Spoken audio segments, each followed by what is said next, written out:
Hi, everyone. Welcome again to another Pioneer webinar. I'm Sudeshna Sen, your host and founder of Pioneer, a network built for women founders building game changing companies. This is meant to be an interactive session, so feel free to drop in your questions as we go, and we'll try to answer as many as possible during the webinar.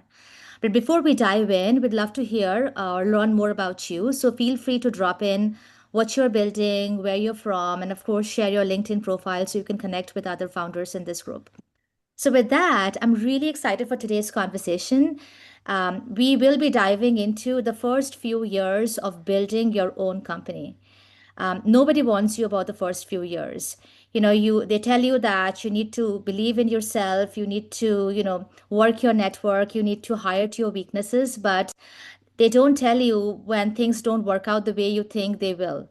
So today we are going to talk about that. And with that, I'm excited to be joined by Fiza Khan to have this conversation. She is the founder and CEO of Silver Regulatory Associates. Fiza is an attorney turned entrepreneur. She left her high powered corporate career to build her own compliance business from zero, from complete scratch, no outside capital. And she's here today to share her journey, her first few years, what she learned, and what you can take away. So, with that, welcome, Fiza. Thank you so much, Sudeshna. It's a pleasure to be here and to share my journey with your members and with our audience. And let's start then, Fiza. Let's hear a little bit about you, your background, your journey. Yes, as you said, I am an attorney by background. I have, by all intents and purposes, followed the trajectory that most legal scholars do in the sense of you graduate from law school, you get a job, and you just keep following along that career path until, you know, you get to a place where you're a partner at a law firm or perhaps a senior executive at or in-house counsel at an in-house position. And I was on that path and I worked in-house at Deutsche Asset Management. I was a part of the fund formation group at Kramer Levin, which is a law firm based here in New York City. I then went back in-house to be in-house counsel and chief compliance officer at Sandler O'Neill and Partners, which is now Piper Sandler. Then I went to the other side and became an associate general counsel and chief compliance officer at a multi-strat hedge fund, and then went into compliance consulting, which ultimately led me to what I'm doing today at Silver Regulatory Associates. Wow, what a journey, Fiza. So you definitely, you've been at the highest rungs of the corporate ladder. You were on the exec track, and by most measures, we would say that you made it. What made you walk away from all of that and build something of your own from scratch? So, as I explained, when I got into compliance consulting, I started off at a boutique firm called CounselWorks. It was co-founded by Ron Resnick and Rosemary Finelli, and they really were at the forefront of this type of work. It was somewhat unheard of to hire a consultant to help with regulatory requirements and to, think about this in a way that was not associated with your law firm or with the resources you had in-house.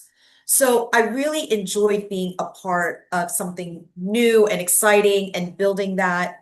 And at CounselWorks, I was a part of that process and then became a partner and a managing director. And then we were acquired by Duff and Phelps, which is now Kroll, where I then became a COO of the group, the Global Regulatory Compliance Consulting Group at Kroll, at Duff and Phelps. And as people know, when you get on that executive track, having personal interactions becomes less and less. So my direct interactions with clients, direct interactions with my team was getting reduced. And it was getting to a place where I was doing very well from an executive standpoint, but I really missed just being a part of a team that I could lead and being one with them. And I think people were starting to sense that. And so, with the encouragement of friends and family, clients, and my even my team members, they said, why don't you just do this yourself? Why don't you branch out, start your own thing? You have all of these great ideas, and you've done this ostensibly before. And I never really thought of it from that perspective because if anyone knows this track, when you're an attorney, when you're a lawyer and you're doing all the things, you're not an entrepreneur. Lawyers are not entrepreneurs, right? But because I had that encouragement and I thought, well, if they are believing in me, I should believe in myself.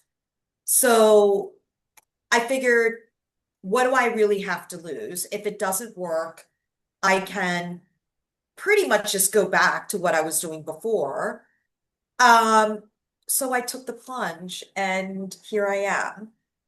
Wow, and what a journey. And it's amazing, Fiza, that, clearly a lot of self-reflection to your point, and then all the encouragement you received got you to where you are. So let's talk about the first few months. Sure, So, as I understand, you brought people along with you I in the did. launch, and before the revenue was even stable, you were responsible for the livelihoods of those who you brought along. So, what did it feel like in the first few months of your venture? I think it was a combination of excitement and nervousness, and really there is a sense of being a bit overwhelmed.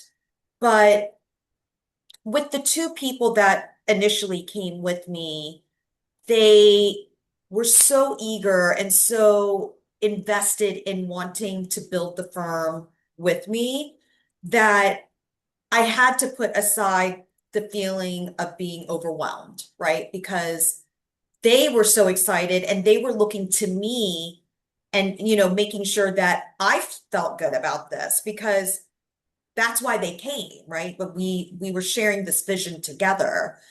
And so those first few months, I really had to just put aside any nervousness that I had and really just go headfirst into ensuring that I was being strong and I was being able to reflect that this is going to be a success. Even though deep down, I wasn't really sure myself, because it is very daunting in those first few months because as you mentioned in the intro, I funded this whole thing myself. I didn't have any outside capital coming in. I wanted to make sure, even ahead of my own well-being, that the people who were taking a risk, putting their own livelihood, putting their own career track in my hands because they said, we believe in you, then I had to say, put any doubts aside. You just have to focus on using the resources that you have to build. Right. I mean, I think that those, as you said, the first few months are so unnerving, so daunting because Very much you're so. responsible not just for yourself, but all of these individuals who jumped ship because they believe in you. Um, Correct. And as we were starting to build, we recognized that we needed more people to come in to support the infrastructure, whether it be client-facing teams or back office operations. One of the things that was in like very apparent from the start is that I couldn't do it by myself. Like I needed the the strength and the resources and the experience and the expertise of people who knew how to do specific things to build the overall foundation of silver. So as people start to come on, it's a good feeling because that means you're building. At the same time, it's something where that continues to pile on in terms of, okay, I have to make enough, or I have to have enough in reserve or in capital to ensure that these people are taken care of. So, for those of you on the line, in those first initial stages of building the business, and when you do take on human capital and people to support you in this endeavor, it has to be at the expense of your own well-being. So there were many times when I did not pay myself. There were many times when I wasn't sure what was going to happen to me personally, but I would rather be in that place than in the place of not taking care of the people who were coming along and wanting to build. And I think that sort of philosophy saw you through, Fiza. You have now 25 people reporting I do. as a part of your team, and you've built a thriving business. Let's go back to the reality in the first year or so, Fiza, the reality of the Yeah. business with your clients. And I think this is something most founders face. They have relationships, past relationships with customers they worked with in the past, clients they worked with in the past, and they believe that, you know what, now I've built my own thing, they will come along. As you had relationships, you had a reputation, you had prior customers who you thought would follow you. Tell us more about what actually happened in the first few months as you started taking off. Yeah, it was really interesting because as I started to spread the word that, hey, I'm starting Silver Regulatory Associates, everything you know about me and the teams that I've built previously is going to be even that much better at Silver. And, I'll give you all the things that you want and then some as far as service. And most, if not all, of the clients that I had as a part of my book were very encouraging.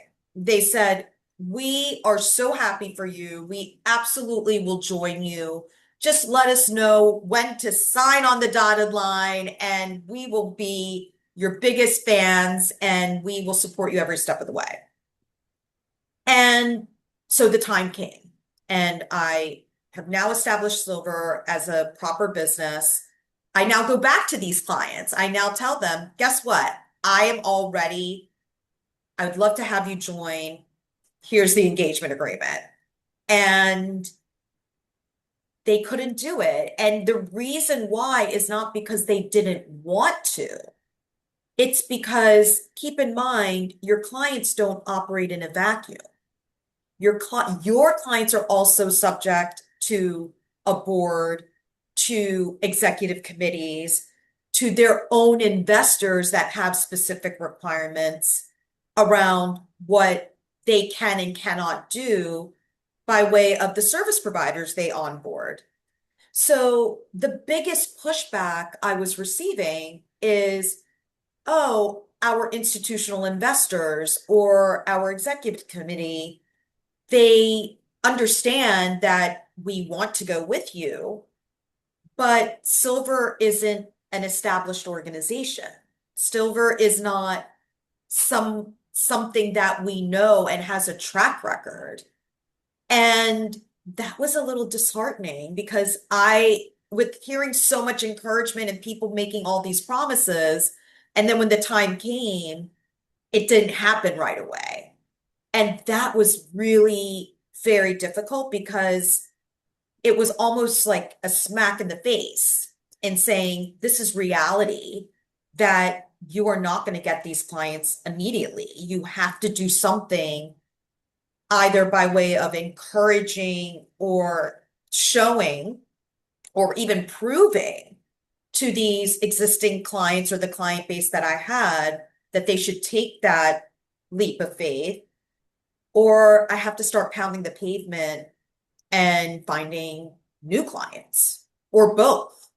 So the one thing I would say is you have to lower your expectations in terms of what realistically will transpire during those first few months or even the first year. Well, that's a great point, Fiza. I mean, you have all of these expectations going into it, and then the reality of things look very different. So, Correct. and on top of that, you have, your payroll is real, your people depending on you, and then no clients. So, walk us through what you actually did to land your first client. So I realized that in addition to getting the word out to my client base and, letting them know where I was, what I was doing, I'd formed Silver and we were foundationally ready to go. I also reached out to other service providers in the industry that I had excellent relationships with. And that really was the primary source of being able to help the industry at large know about silver and to also gain the confidence of either current clients that I had from my previous jobs or even prospective clients, like reaching out and letting them know. So, what does that mean exactly?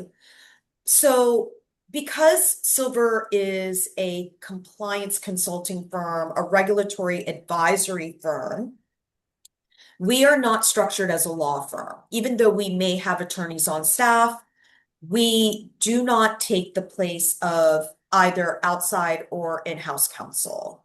So the beauty of that is we work like side by side with counsel because there are many things that we do at Silver that counsel either does not do or does not want to do. And so what I thought is let me actually get on the road, literally. This was pre-COVID, and get in front of people I knew at different law firms and let them know that I'm just here for informational purposes. I just want to let you know that here I am. I've formed Silver. This is what we're doing. And this is how we're intending to offer the service. And that really was the right move rather than trying to grab at individual clients. Think of it as this was a resource to me that opened the door to many other clients that I normally wouldn't have had access to. So in so doing, I went in front of these law firms. I just basically gave my dog and pony show to them. And other firms such as crowdsource funding firms or firms like an Angel List that have multiple VC or startup clients that may not have access to firms like mine to help them. I got in front of them as well. And as large as the financial services industry is by way of AUM and product and strategy, it is that much smaller in terms of the networking and people knowing each other. So I think that's really what helped me land Silver's first client. And it was with somebody that I used to work with. And he said, I have someone that's currently working with another consultant, and they're not really quite sure if they're getting the quality of service they need at the moment. Do you mind just overseeing the project? And I said, I have no problems with that at all. And this might lead into a series of other questions, but you take these opportunities at the initial phase to prove yourself to the industry, to prove yourself to the people that are referring you. So you may not make a lot of money in terms of these initial clients. We did not. It was much more of, I can show you how we would approach this type of work. And I'll charge you a nominal fee for the advice that I'm giving. But in so doing, people started to trust, people started to have confidence. And just as easily as I was able to get in front of these different law firms and spread the word and different service providers and spread the word, the clients that I was getting, that initial client led to another client because they're like, yes, Silver can do all of these things. Fizza was able to show us that she has experience. Her team has expertise. They're able to do these things. They met our expectations. They exceed our expectations. But that was a building block. And that is what actually led to not only the first client, but then to subsequent clients after that. So really, Fiza, I mean, it's fascinating. Like it's building the trust was really your foremost priority, and Indeed. then you really played a long game. We have a lot of founders here who are either building tech companies or building consulting firms like you. So Yes. many of them are struggling in the sense that they don't have much to show for in terms of clients, or it's really a struggle to win clients over. So, what would you, given your experience, what would you like take away what you give them as they're navigating this landscape, the first year or the second year of their journey? I would say don't focus on the volume of clients. Focus on the quality of clients that you are getting. And it's really difficult to have that lens in the initial stages because as we discussed before, there are so many things that you're thinking about. It's just not the work, right? When you work for somebody else, you have a set of responsibilities, you're focused on that. You can check the box that I've done everything that I need to do for my area today, for my clients today. But when you are a founder, that's just the beginning, right? You have everything like entrepreneurially, you have to worry about all the things from a business and operations, et cetera. So I think what ends up happening is people focus on, okay, I only have one client. I need 10 clients in order to make this work. And that may be true, but that one client, if you do quality work, if you invest in that client and show them you are the person, you are the firm that they should be going to, that confidence is going to then inform others that they should invest in you as well, that they should engage you for whatever it is that you're offering, whether it's a product or it's a service.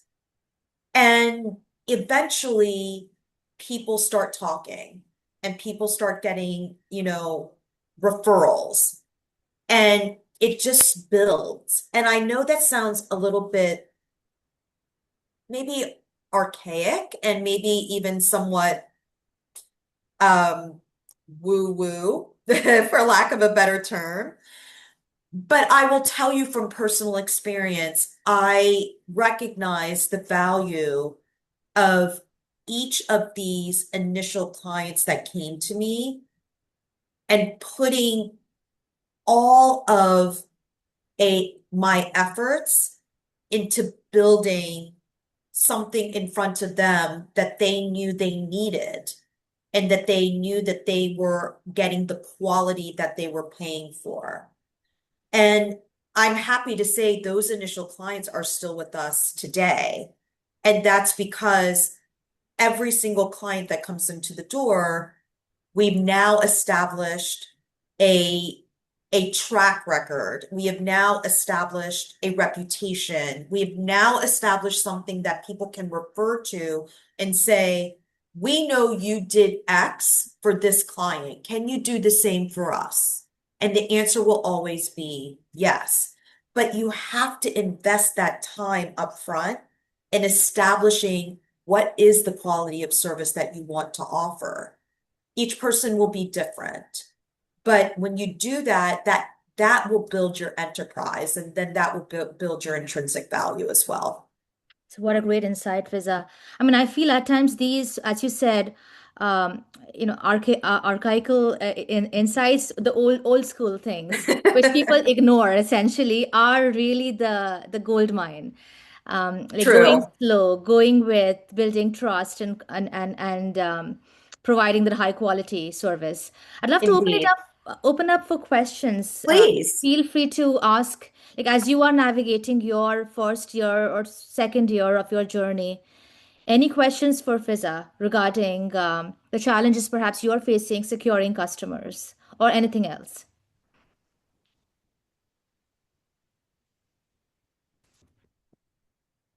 And I'm happy to answer also, just even from a personal perspective, how do you manage work-life balance? Because I think oftentimes we as entrepreneurs get stuck in terms of letting the venture become all-consuming.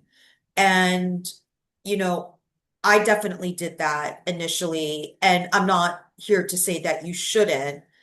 But there does have to come a point in time when you recognize that it might be to your best interest to carve out pieces of your day that are not directly associated with building your business. And it is the hardest thing to do. But even if it's as simple as taking an hour out of your day to go for a walk, to exercise, to spend time with your family, to spend time with friends, even that 1 hour to yourself in a way that's not associated with your business allows you to recharge, allows you to not feel so burdened by what it must inevitably be at the forefront of your mind every single day. What is going to happen next? It allows you to just clear your mind and say, okay, I feel good. I don't feel dragged down, and I'm ready to move forward with this next step. And I was feeling guilty at the when I would take time to do that for myself, even if it was just for an hour. But I recognized that taking that hour was so valuable because it allowed me to be clear-headed and make better decisions for the firm. Such an important point, Fiza. Any questions for Fiza before we continue on? Yes. Hey, it's Vern. Hi, Fizza. How you doing? Hi, Vern. It's good What's to going hear on? you. Yeah. Yes. Thanks for Yes. joining. Yeah, and Sudeshna, thanks for setting all this up, and yeah, appreciate it. I just had one question, really, regarding your team. Like, Yes. we all kind of get into our routines, whether we're founders or it's the team, or and everyone has their roles, and we're all kind of have our day to day.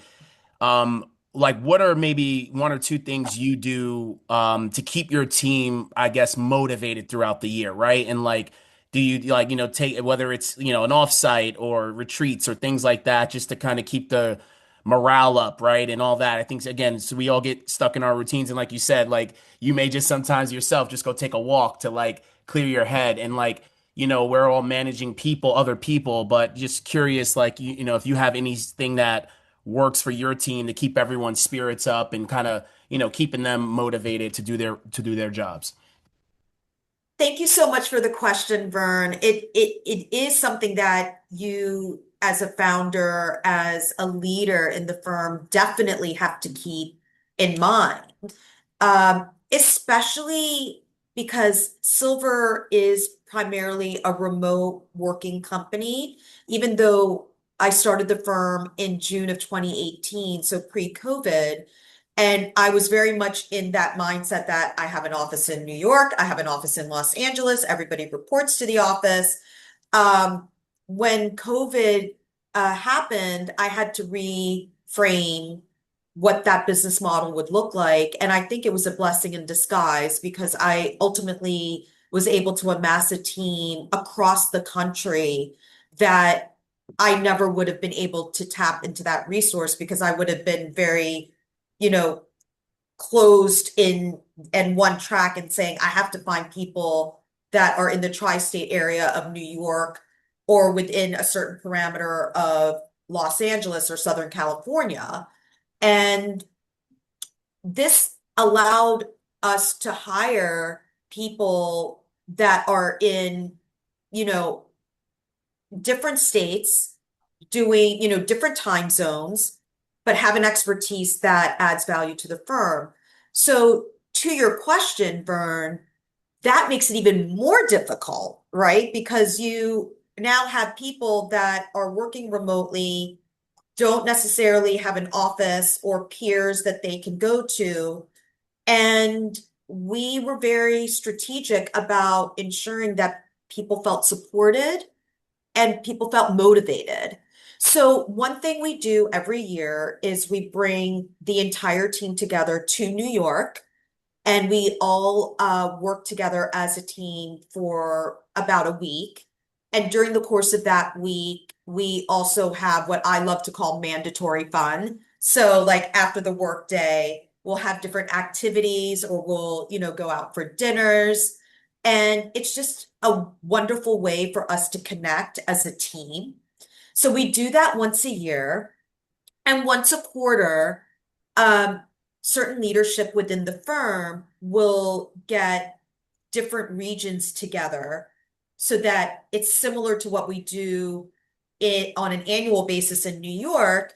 But for example, our team that is on in the western part of the country, we get them all together for a week once a quarter. Then people who are in the eastern part of the country who are not near New York, we'll get them together, Southern, Midwest, etc. And the team seems to really enjoy that because it allows for them to be in person and take away the screen and interact. And that has proven to be something that has really helped morale. And then the other thing I think that has helped also, because now we're at a stage where we can be able to have a budget towards conferences and different events and whatnot. So allowing members of our team who have an interest in a particular subject matter, or they themselves are subject matter experts, if there are conferences that are happening that they think they can learn from, or they can, expand their network, we afford them that opportunity to go and interact with their industry peers and colleagues. And I think that also has helped tremendously as well. That's fantastic. Great question, Warren. I think the most important part of your business are the people. And you take care of Yes, the people, you take care of everything else. So that's a great point, Fiza. Let's pivot a little bit to the financial reality of things. So sure. you bootstrapped, I all in did. all, started from zero, no outside capital. Let's talk about the financial pressure. Like, how did you navigate all of this in the first, say, year one or year two, as you're building the business, you have no outside capital. What did that look like, and what really helped you in that journey? It it is terrifying. I'm not going to candy coat it. It was really the single um area that kept me up at night. I had no question about the services. I had no question about the need for the work that we were doing. I didn't even have any concern around building the client base or bringing in the people into the firm. The number one consideration is the financials. And I think that rings true for everyone who is an entrepreneur. And to navigate that, this sounds counterintuitive, but I really did seek and hire people that would help me sustain the financial health and credibility of the firm. And so most people think, well, that's spending money, and what if you don't have that money? And I say you must hire to your weaknesses. You must recognize that this is an investment. So, as with any investment, it may be difficult to part with those dollars. but you will gain a return on that investment in two, three, tenfold. You just have to be patient as to when that return will be achieved. So I knew at the start that I needed to hire somebody to manage the financials. I knew at the start that I needed to find somebody who would be um, operationally sound and managing operationally what we should be looking at, whether it was office space, whether it was, instituting a PEO for the employees. What does that look like? How much money should we be spending on healthcare? How much money should we be spending on benefits? All of these things are a reality of building a business, but it certainly wasn't my area of expertise by any means. And because it wasn't my area of expertise, that's why I brought on the individuals that I did to ensure that that was secure because I could not have any gaps or have any risks associated with being able to support the team and to support the firm overall. So that's really how I started to navigate the financial pressures. It is still daunting to use the word that you previously described this process, and it is something that you will question every day.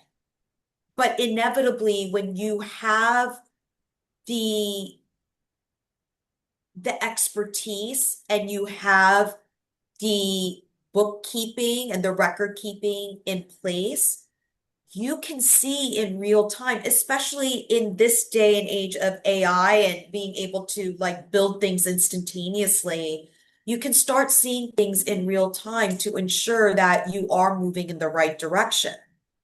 And I cannot emphasize enough that you do not have to do it all. You should not do it all.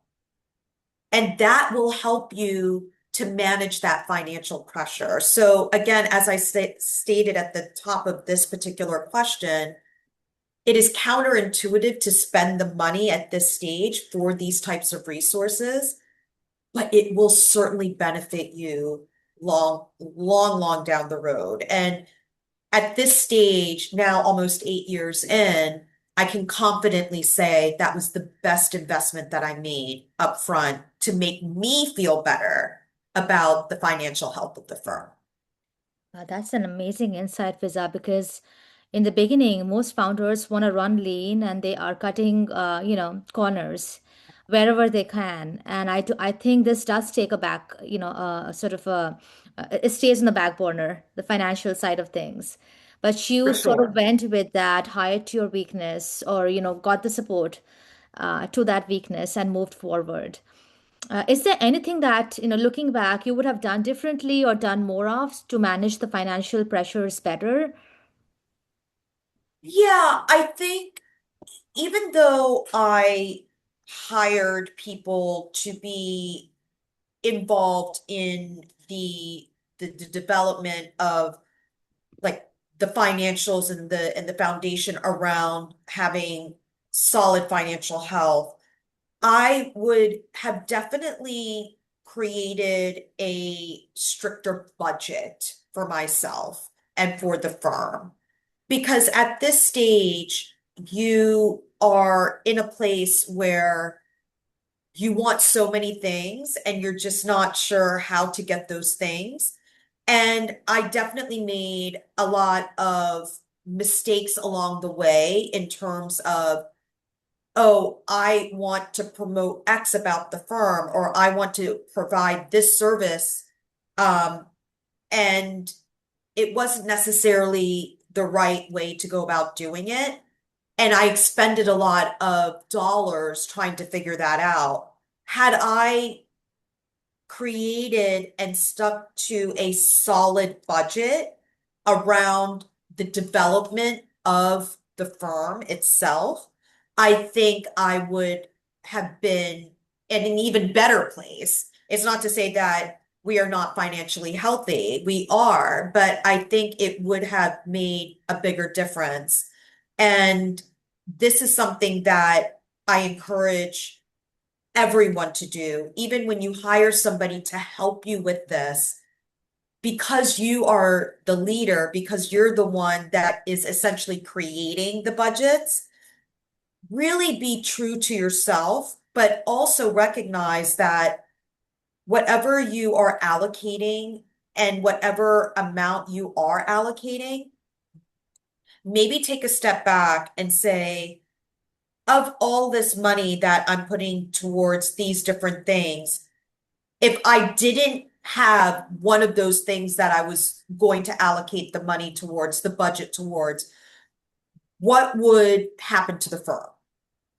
And I think it's so critical to have that up front so then you can continue to build responsibly. You don't have to do everything at once. And when you try to do everything at once, that's when it's even that much more difficult to manage. So again, finding the balance, being true to yourself, but also creating a strict budget, I think will help you maintain a solid financial path for your business. It's a great point, Fiza. I mean, I do see founders spending so much money on tools, all the shiny things. You Yes, really need it, and they add up fast they as you're really building your tech do. stack. Yeah, Yeah. you don't think that, oh, it's a couple of thousand here, a couple of thousand there, and of course I need it, and it's not that much, and at the end of the day, as you said, it starts to add up. So if you can be strict with your budgeting in the early stages, it'll be that much easier when you start to see money flow in and you're used to being very fastidious. Hmm. Great point. Any questions for Fiza as you are navigating, your financial situations? Like anything that you'd love Fiza to weigh in on? I know a lot of what I'm saying may seem contradictory because I said, oh, I hired these people to help me with my financials and with my operations, and then I should have been more strict, on the flip side, I should have been more strict with my budgeting, etc. But I think the important takeaway here is when you know what you want the the outcome to be of even just year one, year two, year five, then you can work backwards and say, okay, what do I need to do today to get to year one, to get to year two? And you said it so well, Sudeshna, that there are so many shiny new things out there that we all want to have as a part of our firm. And maybe it will add value, but is it a necessity? Is it something that will actually truly get you to where you want to be at the end of year one, at the end of year two? And if the answer is even maybe, then personally, I would put it aside, see where you land in terms of where your expenses lie, where your budget lies. And then if there is room, then maybe you say, okay, let's give it a shot. Let's see if this will work. But it shouldn't be an immediate expense. 100%. Any questions for Fiza before I move forward? I have a quick question, Sudeshna. Sure. Thank you so much, Fiza, for all the insights that you shared. My pleasure. I specifically loved what you said, to hire to your weaknesses or something that you want to delegate, not worth your time, right? So I really like that. My question is towards uh, maybe in the idea stage when you are productizing an idea. Yeah. How do you decide how much of your own capital to put in before you take it to potential clients?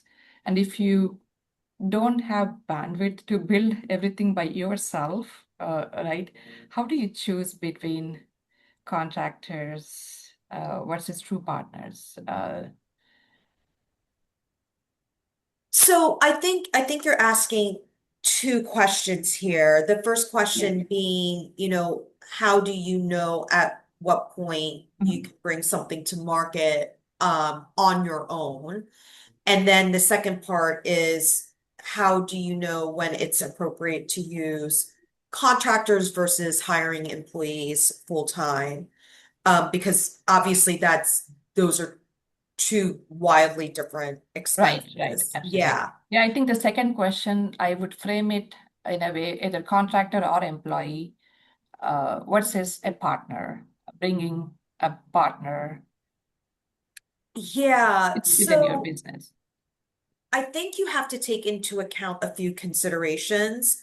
One is, are you ready to, if you bring on a partner, and I'm assuming even an equity partner, are you ready to relinquish a portion of your control over the business to that person? And if you are, what does that look like? So many times people think, okay, I have this wonderful idea. I want to bring it to market. There is a market for it, but I can't do this by myself. I need financial resources to help me. And that's absolutely fair. I think when you do seek somebody to join you and they are going to put in capital, the idea here is to ensure that you are okay with them having a say in your business. Mhm. How much trust do you have in this resource to guide you in building this business? And ultimately, are you okay with perhaps there being some decision making that may not be in line with what you necessarily agree, but you trust this person enough that they are going to help you get to where you want to be? These are the considerations I think you must take into account Mhm. before you bring on a partner. And that trust factor is huge because Yep. you have this idea, this is your baby, this is something that you know can work. And now that trust that you bring in, you have to think that they're going to co-parent with you, Mm. So Right. if you're trusting in that way, then I say, sure, bringing this person in. Um, I think that is the biggest consideration. If you if you find somebody and you're not sure about their business acumen, their leadership abilities, their if they don't have the same vision as you, it will become problematic. Mm. And you will not be able to build the business the way you want, and it will become increasingly frustrating. So be mindful of who that person is. And you can also find people who are just willing to invest and be silent partners, right? And obviously, the lawyer in me coming out, make sure you document all of this in writing and, you know, ensure that it is clear that you are making the day-to-day decisions on how the firm is being run, the services, etc. But then ultimately, their investment is one that you have to think about in terms of providing them with a return. So that's also an option for you. Either of those scenarios are one where you must conduct a level of diligence to ensure that if they are with you for the long road, you are comfortable with them just as much as they're comfortable with your idea, your vision, and your operations. In terms of the employees versus contractors, I also think it's about the type of business you're running and how you envision the the firm long term, right? Mm. So I started out with two full-time employees because I knew I needed them to be dedicated to the firm. Oftentimes, when you're bringing on a contractor, they have other clients and other responsibilities. And these two individuals, I needed to know that they were prioritizing silver out of the gate. However, I did hire contractors to help me, and I put in their contract that they would be exclusive to silver. But the reason why I knew I could bring them on as a contractor is because one, I had the exclusivity, and two, they were in positions that were not client facing. They were in the operations. So if they left or if they needed to not be exclusive anymore, that was something that I could manage behind the scenes that would not necessarily affect the client facing or the services that we were offering because that was consistent. The employee is a face of the firm. They are being consistent with what brand we're trying to build. So hopefully that answers your question. Absolutely. You have shared great insights there. Definitely. I was taking notes. Thank you so much. You're very welcome. Very wholesome answer, Fiza. I think at times people just think about the how much it would cost us, but less about the trade-offs. To your point, every like trade-offs to your business, trade-offs to having to share ownership or decision-making power, all of that. So, Fiza, let's close this with one question. I think I'm sure most founders would love to hear, which is, Sure. if you look back and have to distill down to three biggest takeaways or three biggest learnings that you've had in the first few years of your venture building, what are they that I think all founders should know and learn from? So I think it goes without saying that if you want to start a business, you already have a passion for either being an entrepreneur or the service that you are going to offer, the product that you want to build. And use that as your stepping stone to ensure that we build towards your vision. I think oftentimes when we start a business, we forget the passion point because we're so caught up in the day to day, the financials, the operations. Is it working? Is it not working? And taking a step back and resetting and saying, why did I start this to begin with? Why am I doing this? That passion will help you endure everything. But make sure you reset to that because otherwise it's not worth it. Then you say, why am I doing this? I don't want to do this anymore. But remember to frame the why. I think practically speaking, just underscoring the idea of like really know what you don't know. And what does that mean? I'm a lawyer by training. I do securities regulation work. I have somewhat of a business background, from my undergraduate years. But actually running a business takes so many different things to understand, to appreciate, then to use those as building blocks. And when you break it down into these salient parts, you can be honest with yourself and say, I know this well. I'm going to be in charge of this from the early stages, and I'm going to cater to that. But I really don't understand this aspect, operations, marketing, now social media, whatever it is that you know you need to have as a part of your firm. If you even question how, much less why, then you know that is something that you have to seek external resources for. And it can be temporary, it can be on a contractual basis, it can be an employee, but really be honest with yourself because one mistake I think most entrepreneurs make is they say, I can do it all.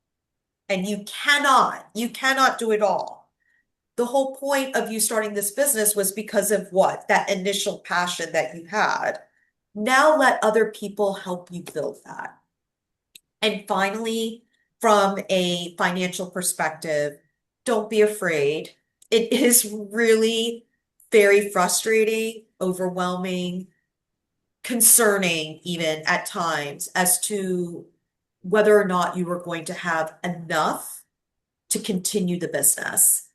And if you take into account the budgeting advice that I gave earlier, if you take into account your must-haves versus your wants, if you do all of that and you are absolutely certain that this is what you want to do, then you will overcome that feeling of concern and frustration because it will come. You just have to be patient. But do keep in mind that you have to be extremely cautious and diligent around your financials and the spend around your business. Amen to that, Fiza. So easy to sort of forget it when you're overwhelmed with everything that's going on. But thank you again, Fiza. We are almost at time. Thank you for such wonderful insights on, how you built your business and what you learned the first few years. And thanks everyone for joining. If you're looking for a community or a space to grow, do consider Pioneer. We're here to support you.